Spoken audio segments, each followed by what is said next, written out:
নমস্কাৰ পুনৰ নতুন এটা ব্লগছৰ সৈতে মোৰ চেনেল নিৰুমা শইকীয়ালৈ আপোনালোকক স্বাগতম জনাইছো। আজি মানে ৰাতিৰ পৰা বতাহটো সিমান ভাল নাছিলে, উঠাটো সেইকাৰণে লেট হ'ল আৰু এতিয়া বাৰু অলপ ৰ'দ ওলাইছে দেখিছে, কিন্তু বতাহ বলি আছে একেবাৰে। কাম কৰোঁ মানে আপোনালোকক এটা মই আজি বিশেষ বস্তু বনোৱা দেখাম, মানে সজোৱা বস্তু।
বিশেষ তেনেকুৱা একো কাম নাই, সেইকাৰণে ভাবিলোঁ আৰু বস্তুটো বনাম বুলি যে কৈছিলোঁ আপোনালোকক অলপ দেখাই দিওঁ।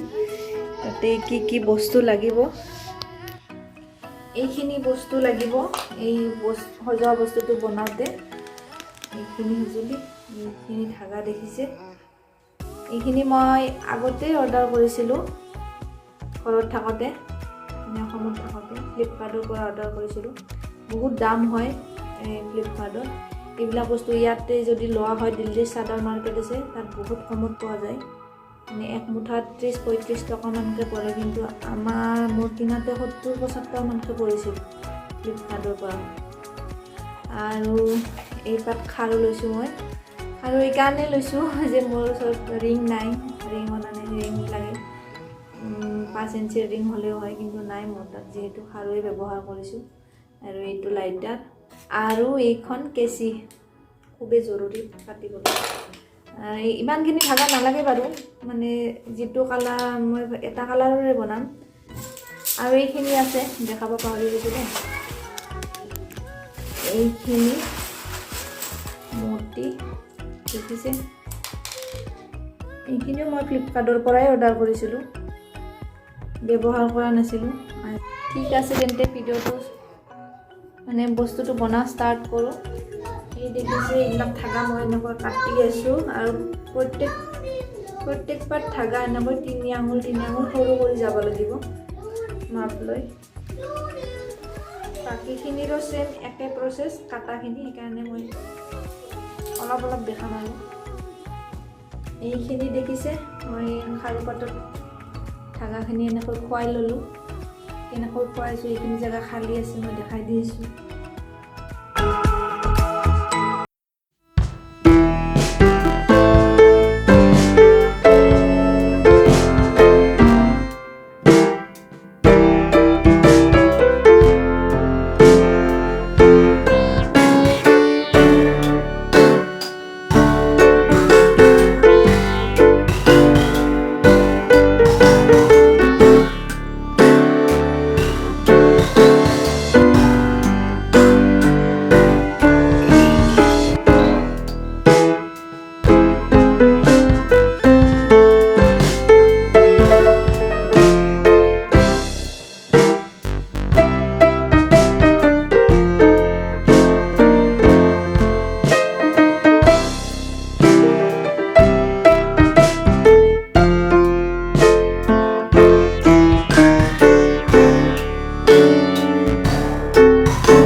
বনাই থাকোঁতে মানে মাজতে আলহী আহিল, আলহীক চাহ পানী খোৱালোঁ, খুৱাই মেলি আৰু ষ্টাৰ্ট কৰিলোঁ। দেৰি হ'ল, ৰাতি হৈ গ'ল। এতিয়া মই ৰাতি ভাত পানী খাই উঠিলোঁ। বস্তুটো কমপ্লিট হৈছে বাৰু, এতিয়া দেখাই আছোঁ। এইটো কেনে লাগিছে।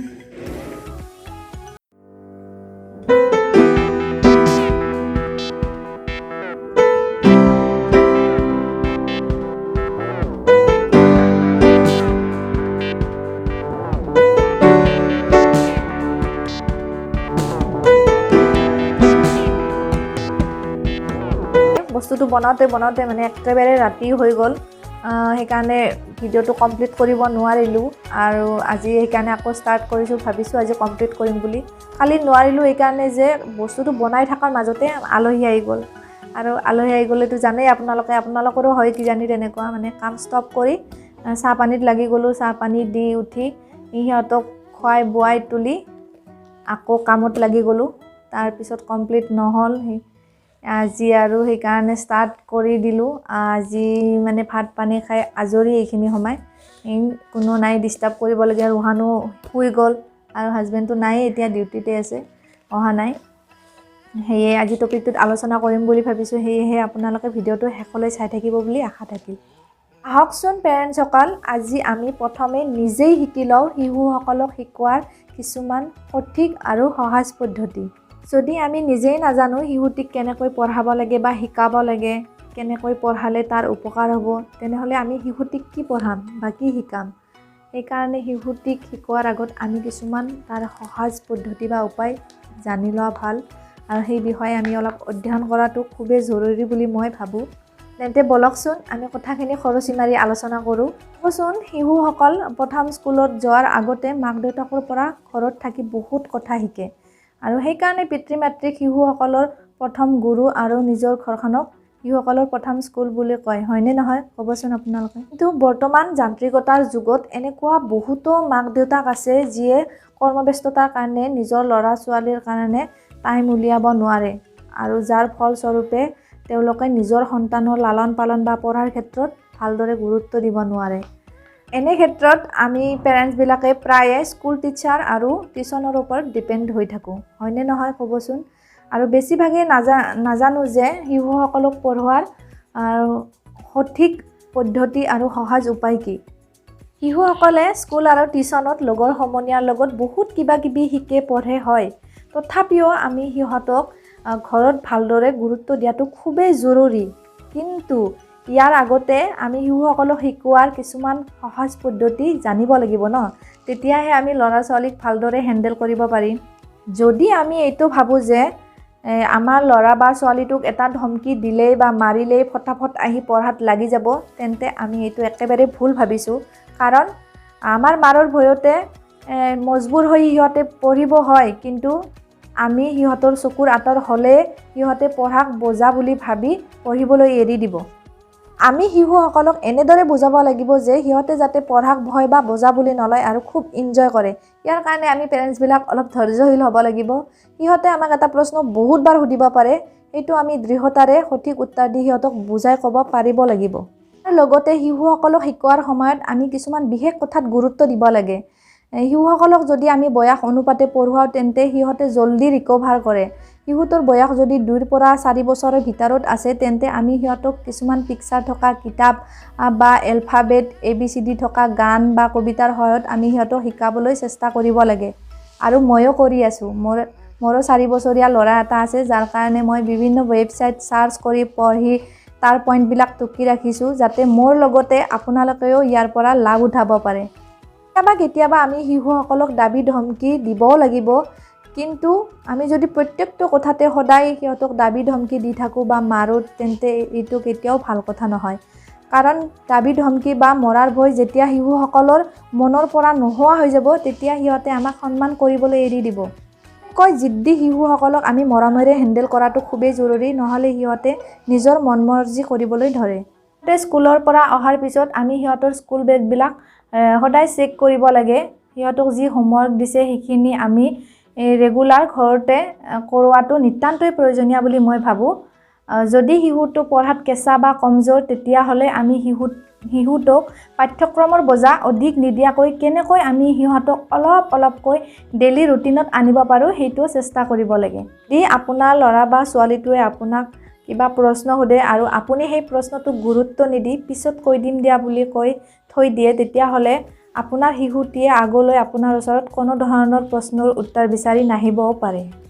আৰু আমি শিশুসকলক ঘৰতে বন্দী কৰি ৰাখিব কেতিয়াও নালাগে, কাৰণ সিহঁতে লগৰ সমনীয়াবোৰক দেখি শুনি বহুত কিবা কিবি শিকিব পাৰে। বৰ্তমান যিহেতু ছ'চিয়েল মিডিয়াৰ যুগ চলি আছে, আপোনালোকে ইণ্টাৰনেটৰ যোগেদি সিহঁতক কিবা নহয় কিবা শিকাব বা পঢ়াবও পাৰে। এইদৰে শিকালে শিশুসকল পঢ়াৰ লগতে এণ্টাৰটেইনমেণ্টো হয়। শেষত আশা কৰোঁ মোৰ ভিডিঅ'টো চাই আপোনালোকে ভাল পাইছে, আৰু যদি সঁচাকৈ ভাল পাইছে তেনেহ'লে ভিডিঅ'টো লাইক, কমেণ্ট আৰু শ্বেয়াৰ কৰিব। যদি মোৰ চেনেলটো ছাবস্ক্ৰাইব কৰা নাই তেনেহ'লে প্লিজ ছাবস্ক্ৰাইব কৰি দিব। লগতে মোৰ প্ৰতিটো ভিডিঅ' ন'টিফিকেশ্যন যাতে আপুনি প্ৰথমতে পায় তাৰ কাৰণে ন'টিফিকেশ্যন বেলটো অল কৰি দিব দেই। আকৌ আহিম নতুন এটা টপিকৰ সৈতে, তেতিয়ালৈ বাই বাই।